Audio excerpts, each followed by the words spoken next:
Բարև ձեզ հարգելի հայրենակիցներ, մի շատ կարևոր թեմայի մասին մի կարճ ինֆորմացիա եմ ուզում ձեզ հաղորդել։ Օրեր առաջ Նիկոլ Փաշինյանը խիստ անբարոյական հերթական հայտարարություններ արել Արցախում ցեղասպանական գործողությունների ենթարկված, էթնիկ զտման ենթարկված մեր հայրենակիցների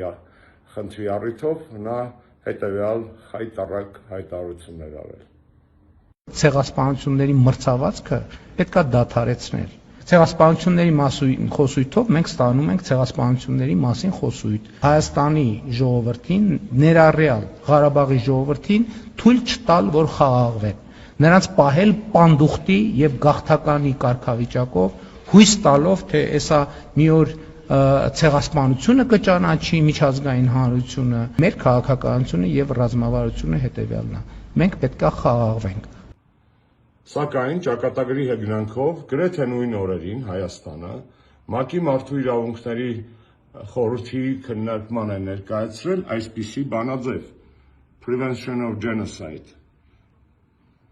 Այս բանաձևը Նիկոլի գյուտը չէ իհարկե, առաջին անգամ դա ներկայացվել է Սերժ Սարգսյանի օրոք Հայոց ցեղասպանության 100-րդ տարելիցին ընթառաջ որպես առիթ եւ դարձել էր հայկական դիվանագիտության կարևոր նախաձեռնություններից մեկը։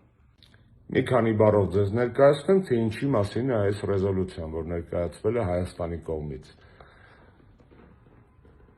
Ռեզոլյուցիան այն մասին է, որ ցեղասպանությունների կանխարգելման հետ կապված միջազգային հանրությունը պետք է մշակի համապատասխան մեխանիզմներ, որ ցեղասպանությունները չունեն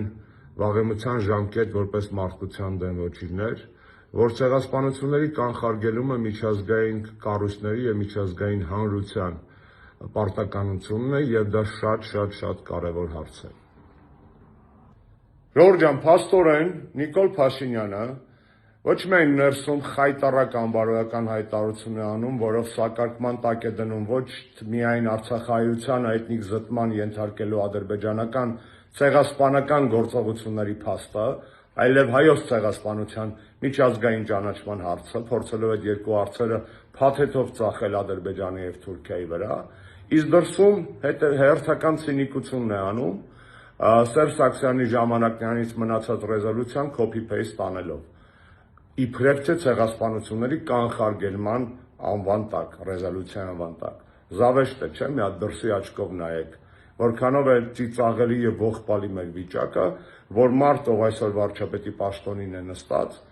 մի արտաքին քաղաքականություն է իբր իրականացնում ցեղասպանությունների կանխարգելման ռեզոլյուցիա բրթելով դրսում, մեր կողմից թողած ժամանակներից, իսկ ներսում ոչ միայն չի կանխարգելել